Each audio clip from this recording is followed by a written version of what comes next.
जुल्म की टक्कर में संघर्ष हमारा नारा।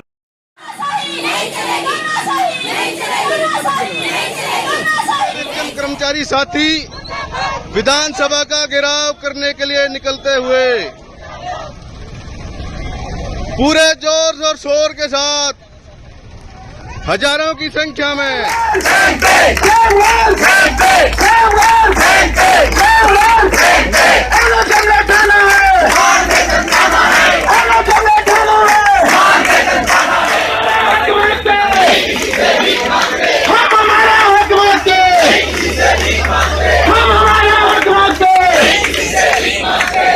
ऐसी नारेबाजी पिछले 3-4 माह से झज्जर की सड़कों पर देखने को मिल रही है, सुनने को मिल रही है। और ऐसी नारेबाजी प्रदेश भर के कर्मचारी संगठनों की सुनने को मिल रही है। कहते हैं कि जब चुनाव आता है तो कर्मचारी संगठन दबाव की राजनीति में समझ लो या अपनी मांगे मनवाने के को लेकर के सरकार के खिलाफ मोर्चा खोल देते हैं। कर्मचारियों ने इस साल जो है अपनी मांगों को लेकर के काली दिवाली मनाई है, लेकिन चुनाव के दिनों में इस प्रकार की दबाव की राजनीति क्यों शुरू हो जाती है और कर्मचारी संगठन इसको कहां तक सत्य मानते हैं, कहां तक सही मानते हैं? इन सब बातों को जानने के लिए, बातों के मायने जानने के लिए आज हमारे साथ मौजूद हैं एनएचएम कर्मचारी यूनियन के प्रधान डॉक्टर अरुण जी। डॉक्टर साहब, हरियाणा टॉप में आपका स्वागत है। सर बहुत बहुत धन्यवाद सर।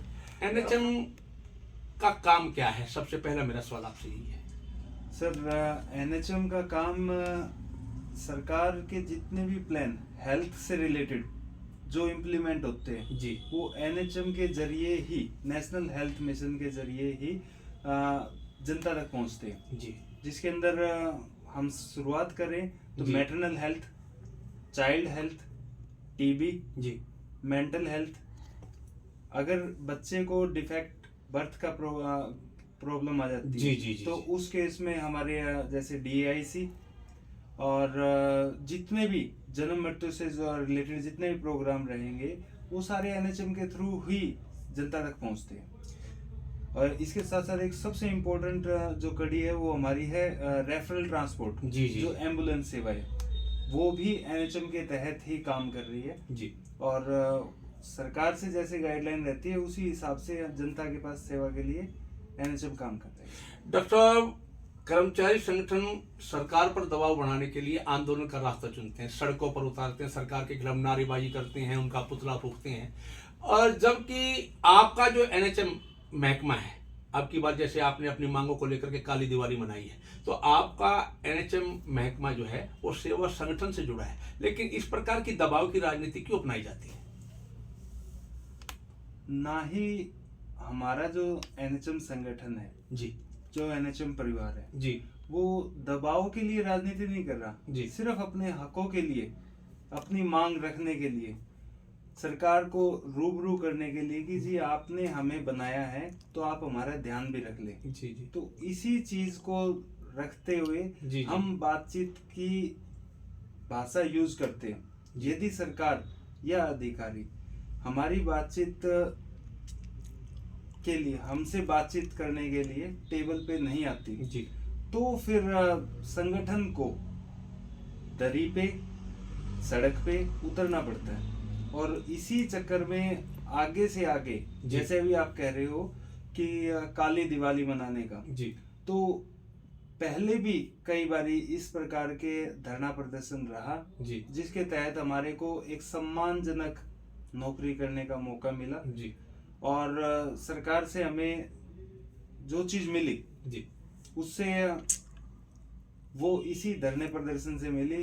अगर हम बात करते हैं 25 सालों से हमारा एनएचएम परिवार जी, हेल्थ डिपार्टमेंट में काम कर रहा है, लेकिन अच्छे तरीके से उसको नरिश ना करने की वजह से हमें सरकार के खिलाफ भी बोलना पड़ा जी, और जिसमें कहीं ना कहीं जाके सरकार को हमारी बातें मांगनी पड़ी। जी, इसलिए हमारे को धरना प्रदर्शन करना पड़ता है। अगर सरकार हमसे सीधी बातचीत कर लेती है, आपके माध्यम से, मीडिया के माध्यम से, हमने बहुत बार इसके अलावा लेटर लिख के भी बहुत बारी सरकार से बातचीत करने के लिए बताया, जी, लेकिन ऐसा नहीं है कि यहाँ भी सरकार इलेक्शन का टाइम है तो हम मांग कर रहे हैं। जी, मांग का दौर तो चलता रहता है, जी, लेकिन जब बात नहीं बनती, जी, किसी भी लेवल पे, जी तो हमें आगे आके संगठन को दरी बिछानी पड़ती है और फिर सरकार को बताना पड़ता है कि हाँ हम भी यहाँ पे हैं, हमारा भी संज्ञान लिया जाए। डॉक्टर साहब, मैं देखता हूँ जब सरकार बनती है तो सरकार बनने के 3-4 साल वक्त तक जो है बिल्कुल स्मूथली सारा हर यूनियन का काम चलता है, लेकिन जब आखिरी का जो साल होता है ना, उस आखिरी के साल में कर्मचारी संगठन कोई भी हो, रोडवेज कर्मचारी संगठन हो या कोई भी संगठन हो, वो खुल्लम खुल्ला सरकार के खिलाफ मोर्चा खोल देते हैं। तो उसको केवल दबाव की राजनीति मानते हैं, अपनी मांगे मनवाने के लिए एक नया तरीका मानते हैं आप उसको? हाँ नहीं सर, इसमें ये सभी चीजें सरकार ने हमारे को सिखाई है।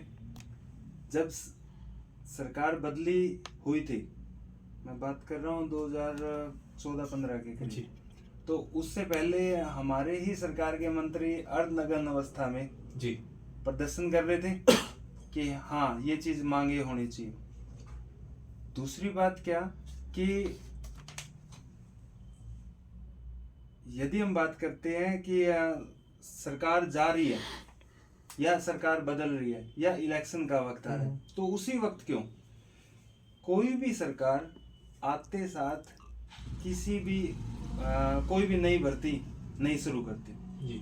जब 2-3 साल हो लेते जी।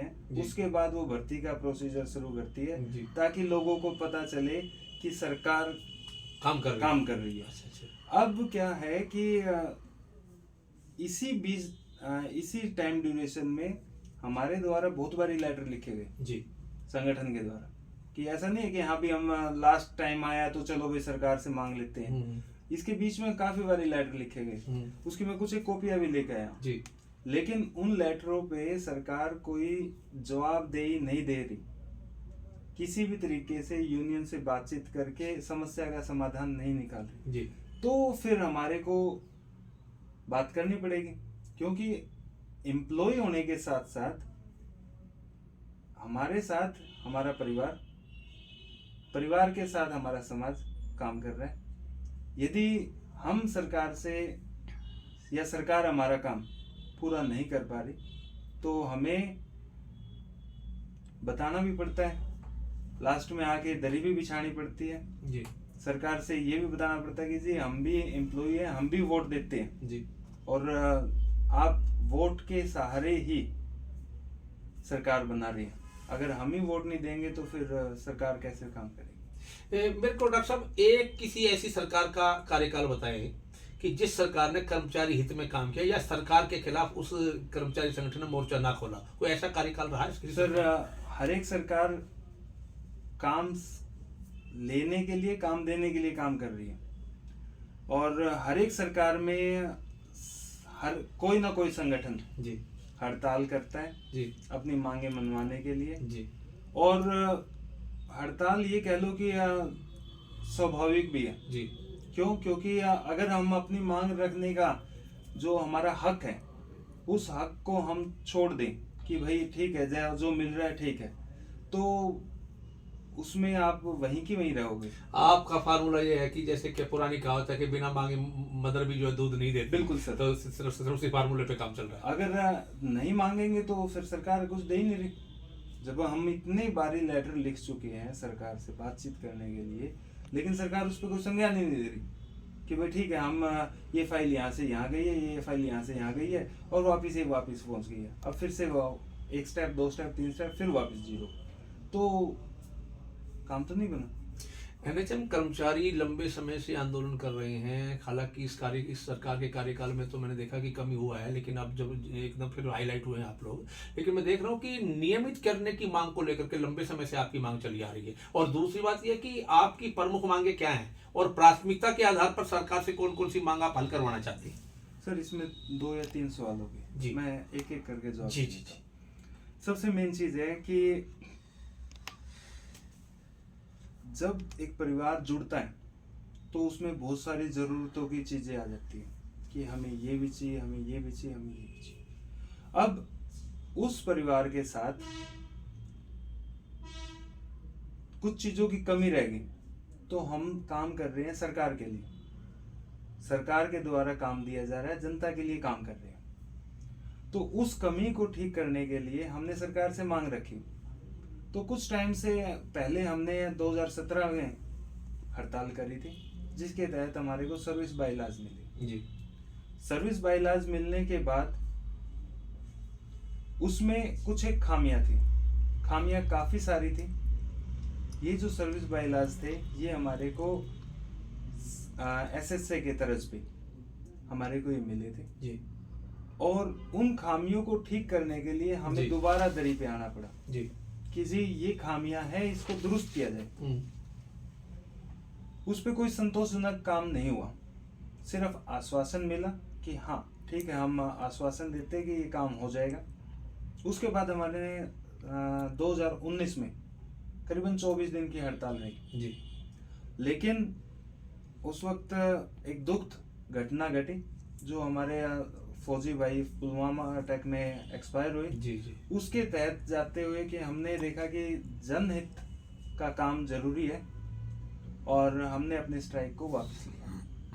लेकिन 2018 के बाद अब 2023 आ चुका है, जो समस्याएं 2018 में शुरू हुई थी आज तक वे समस्याएं ऐसी की ऐसी हैं। एडिटीज है। बिल्कुल।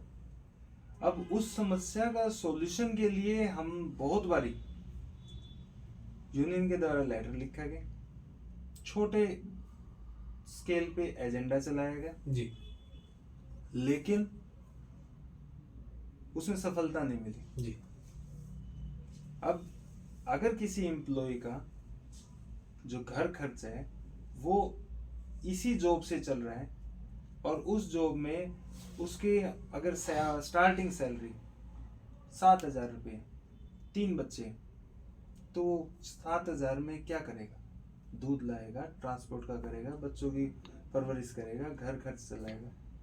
तो ये शुरुआती जो फेरबदल हम चाह रहे हैं, मेन चीज क्या कि अगर ये फेरबदल हो जाते हैं तो हमें परेशानी नहीं है, हम क्यों दरी बिछाएंगे, जी क्यों धरना प्रदर्शन करेंगे?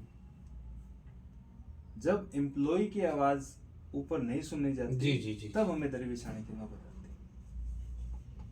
कौन सी ऐसी मांगे आपकी जो पूरा होने के बाद गतिरोध समाप्त हो सकता है, और आपको लगता है कि कोई इसमें बाधा भी बन रहा है? सर, अगर मैं ये सवाल उल्टा पकड़ दूं जी कि बाधा बनने का जी अधिकारी और सरकार, जी अगर अधिकारी चाहे और सरकार समझे तो जैसे हमारे को सर्विस बायलाज दिए गए जी उसी हिसाब से उसको इम्प्लीमेंट भी होना चाहिए, जी उसी हिसाब से उसमें जो खामियां हैं उनको भी दुरुस्त करना चाहिए। अगर एक ही खामी को दूर करने के लिए 5-5 साल निकल जाते हैं जी तो एम्प्लॉय की तो जो भी 22, 23, 25 साल के करीब रहती जी है जी जी तो वो खत्म कर तो होएगी नहीं। दूसरी चीज क्या कि जो प्रमुख मांगे, सबसे मेन चीज है कि अगर जॉब सिक्योरिटी, NHM एम्प्लॉय मतलब एक कॉन्ट्रैक्ट पे काम करने वाला इंसान, सरकार ने PIP के तहत 2013-14 PIP की तर्ज पे अगर जॉब सिक्योरिटी देने का काम करती है तो उससे हमारे को एक सम्मानजनक समाज में जगह मिलेगी। ये नहीं रहेगा कि ये कच्चा कर्मचारी है। अगर जॉब सिक्योर होएगी तो ये नहीं कि अधिकारी या कोई भी एक लेटर निकाल के और उसको बाहर कर देते हैं। दूसरी चीज क्या कि यदि आप कहीं पे भी बताओ तो ये रहता है कि हाँ मैं सेफ साइड में हूँ और सरकार मेरे साथ है जी तो वो मेन चीज है। इसके अलावा जो 7th पे कमीशन की बात हमारी चल रही है, जी जून 2018 में जी SSA को 7th पे कमीशन दिया गया।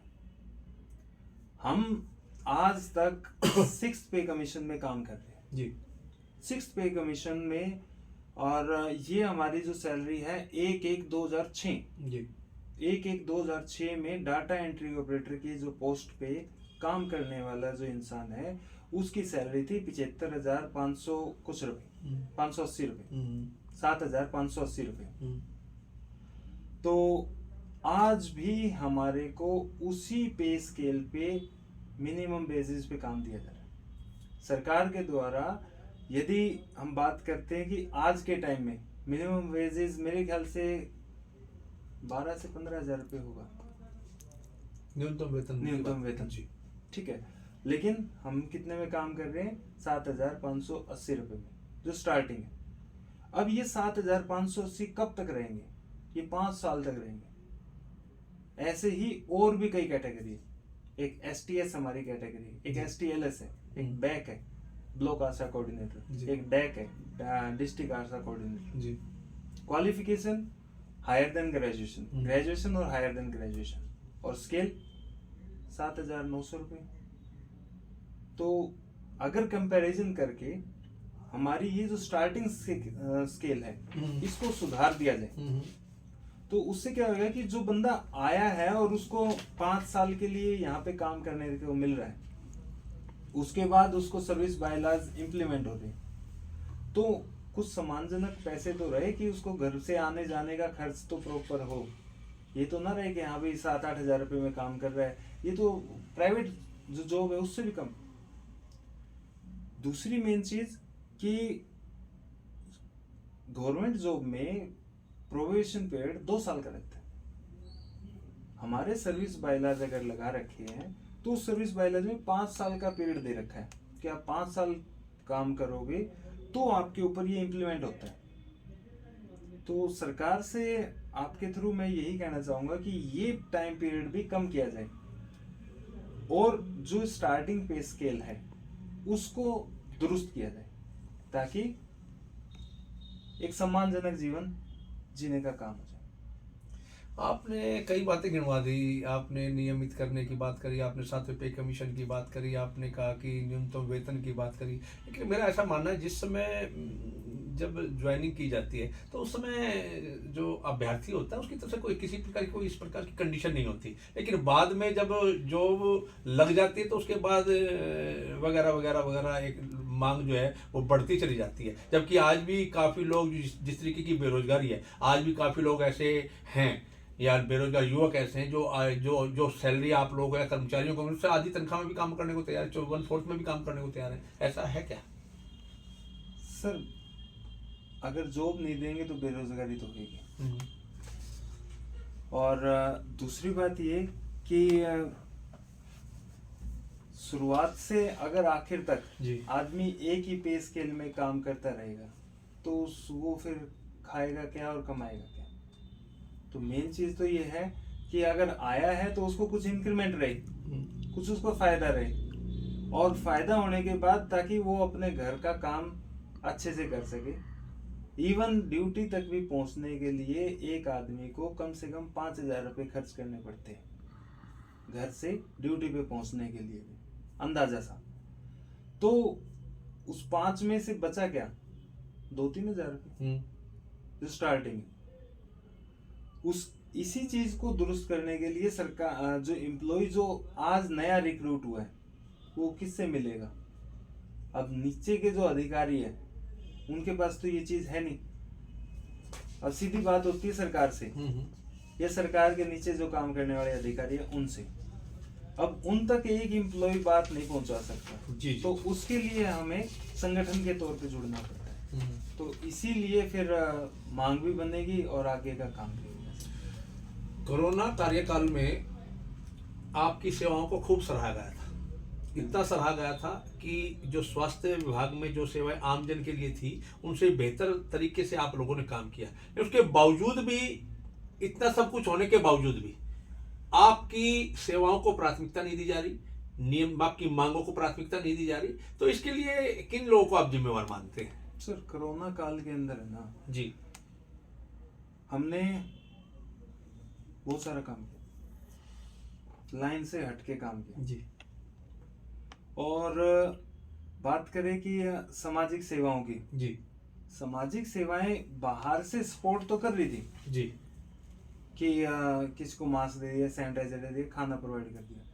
लेकिन जब हम धरातल पे यदि हम गवर्नमेंट हॉस्पिटल में आते हैं और पेशेंट से डायरेक्ट डीलिंग तो हमारी, अब वो डायरेक्ट डीलिंग है तो सबसे ज्यादा खतरा है जो एम्प्लॉय है उसको जी।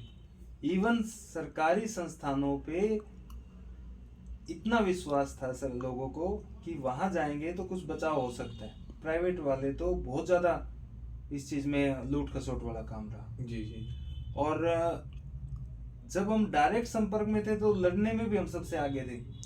बाहर से जो सपोर्ट मिल गया, लेकिन सबसे आगे जो फाइट करने वाला है वो हमारे साथी थे। इवन अगर कोई एक्सपायर भी हो जाता है तो उसको ले जाने के लिए भी एम्बुलेंस चालक हमारे साथ में थे। डॉक्टर जो थे वो हमारे फील्ड के थे। जो स्टाफ नर्स, जो भी क्लास 4 से लेके और एम्बुलेंस तक, नर्स से लेके और डॉक्टर तक, और जो पैरामेडिकल स्टाफ है, वो सब ने मिलके काम किया सर इस चीज।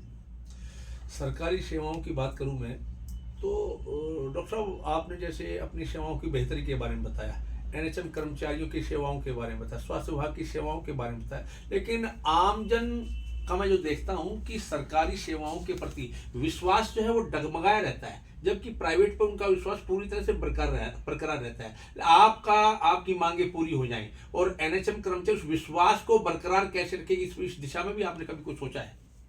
सर जैसा कि मैंने अभी बताया कि जब बुरा टाइम आया तब भी सरकार आगे थी और सरकारी संस्थान आगे थे। जी जी। और सरकारी जो भी फील्ड थी वो आगे थी। और यदि मांगे पूरी होती है जी, हम फिर भी, अगर नहीं भी होती तो भी हमारे आदमी काम कर रहे हैं जी, हमारे साथी काम करने लगे जी हैं। जी जी और यदि मांगे आगे हमारी पूरी होती है तो हम और जोर शोर से काम करेंगे। जी हमारे को थोड़ा ये लगेगा कि हाँ भाई सरकार ने हमारी बात सुनी है, जी। और हम सरकार का धन्यवाद भी करते हैं कि उन्होंने कुछ दिया है। जो चीज नहीं दी है उस चीज को दुरुस्त हो जाए जी। तो हमारे लिए और बेटर तो है। आपका कहने का मतलब कि आप विश्वास को बरकरार रखने में अपनी महत्वपूर्ण भूमिका अदा करेंगे। बिल्कुल सर। डॉक्टर साहब 2021 की बात करूं मैं तो 2021 में 7वें पे कमीशन का लाभ देने की घोषणा की गई थी, उसकी क्या स्थिति है? अभी मैं एक डॉक्यूमेंट लेके आया था, एक हमने फाइल बातचीत करी थी ऊपर जी, जी। अधिकारी से जी। तो उन्होंने मेरे को बताया कि उस डॉक्यूमेंट के तहत सरकार ने एक फाइल को चलाया 1/6/2022 को जी। और 20/6/2022 को वो बोले कि भाई इसको मैं इससे एक पेज और पीछे लेके चलता हूँ। 15/6/2020 को ये फाइल चली और 20/6/2022 को ये फाइल वापस आके रोक दी गई।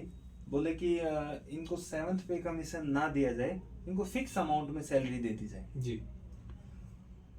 लेकिन जो हमारा सर्विस बायलॉज बने हुए हैं वो सर्विस बायलॉज गवर्निंग बॉडी के द्वारा तय हुए थे। उसके जो हेड है वो हमारे सीएम साहब थे और इसके अलावा जो लीगल डिपार्टमेंट है उनके द्वारा अप्रूव कर रखे हैं। और उसके बाद भी 5 साल तक हमारे को ये सुविधा दे दी। उसके बाद सरकार कह रही है कि हम इसको आपको फिक्स सैलरी दे देंगे। तो ये तो नाइंसाफी है। अगर गलत के खिलाफ आवाज नहीं उठाओगे तो शोषण होएगा और शोषण में फिर आदमी कहीं पे भी जाए तो उसके लिए आवाज तो उठेगी। सरकार ने ऑनलाइन ट्रांसफर पॉलिसी को मंजूरी दी है और कहते हैं कि एनएचएम कर्मचारी को बड़ी राहत मिली है, इसको लेकर के क्या कहेंगे आप? सर इसमें मैं कहूँगा कि मिला जुला एक विचार रखूंगा।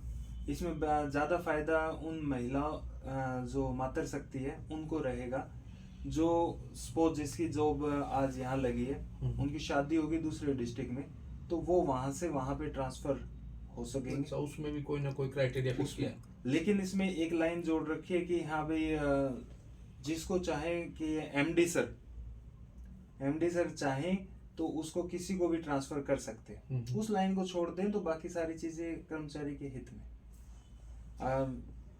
तो वो तो एक तरह से कुठाराघात मान रहे हैं कि आप एमडी वाले मामले को तो कुठाराघात ही मान रहे हैं। वो सर बिल्कुल माना जाएगा, क्योंकि पहले क्या था कि एम्प्लॉय को उसके एरिया के हिसाब से जॉब मिली हुई थी। अब यदि एमडी सब से आएंगे तो यहाँ गुड़गांव का एम्प्लॉय यमुनानगर में काम करेगा या पंचकुला का एम्प्लॉय मेवात में काम करेगा। तो ये एक थोड़ा सा तो इसमें भी आप मानते हो कि भाई भतीजा वाली सिफारिश का भी कोई ऐसा सिस्टम आएगा इसमें? सर आगे का नहीं पता, लेकिन आएगा तो फिर हम आपके माध्यम से अपनी आवाज आगे पहुंचाएंगे। बिल्कुल ठीक कह रहे हो आपके। अपनी मांगों को पूरा करवाने के लिए किस तरह के ज्ञापन सौंप चुके हैं आपको, और अब सरकार के नाम क्या संदेश देना चाहेंगे?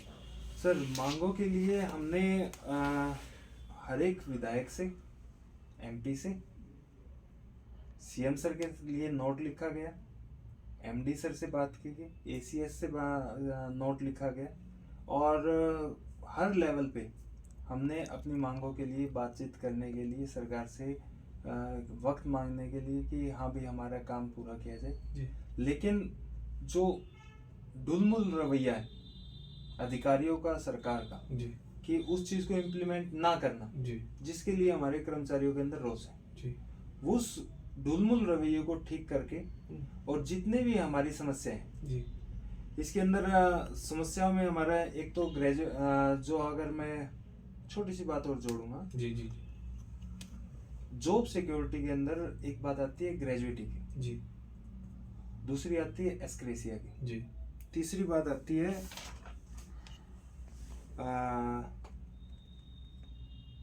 जो वेतन विसंगति की, वेतन विसंगति को दूर करने की लिए। जी अच्छा, इसके अलावा यदि जैसे कोई रिटायर होता है, कोई बंदा सेवानिवृत्त होता है, तो उस वक्त हमारे एम्प्लॉय को कोई भी पैसा नहीं दिया जाता, बिना कोई पैसे के बंदे को चलो जी आपकी जॉब खत्म हो गई है। तो यदि हमारे जॉब सिक्योरिटी मिलती है तो साथ के साथ ये चीज भी मिल जाए, प्लस सिविल सर्विसेज रूल के अंदर हमारे पास अपील एंड पनिशमेंट एक्ट लागू, कि यदि कोई गलती रहे तो उसको पनिशमेंट मिल जाए, ये ना रहे कि कर्मचारी के पेट पे लात मार दी और उसको बाहर निकाल दिया। कोई भी छोटी गलती रहे तो उसमें पनिशमेंट हो जाए कि हाँ भी उसको 1 साल का इंक्रीमेंट ना लगे, या फिर उसका 1 महीने के लिए 2 महीने के लिए ट्रांसफर कर दी जाए, निलंबन का प्रावधान हो थोड़ा बहुत। लेकिन ये ना रहे सर कि बंदे को ही जॉब से निकाल दिया जाए।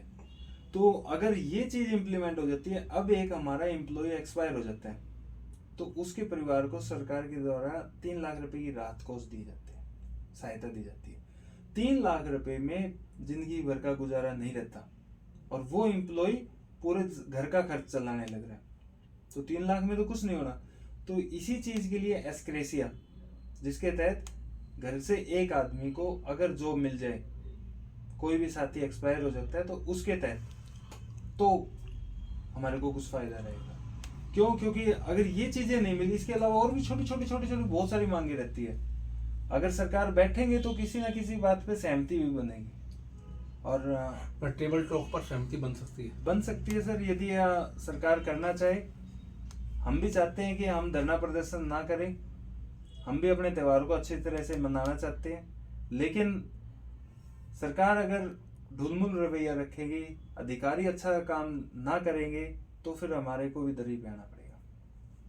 तो ये थे एनएचएम कर्मचारी यूनियन के प्रधान डॉक्टर अरुण जी, जिन्होंने एनएचएम कर्मचारियों की मांगों को विस्तार से बताया और बताया कि किस तरह से कौन लोग अवरोधक बने हुए हैं, और सरकार यदि चाहे तो टेबल टॉक पर उनकी बात बन सकती है। और लेकिन यदि सरकार ने इसी प्रकार से ढुलमुल रवैया अपनाया तो उन्हें फिर दोबारा से दरी पर आना पड़ सकता है। कर्मचारी नेताओं में से ऐसे ही कर्मचारी नेता से आपकी एक बार फिर मुलाकात कराएंगे। हरियाणा टॉप के लिए कैमरामैन नरेश ख्वाल के साथ प्रथम शर्मा।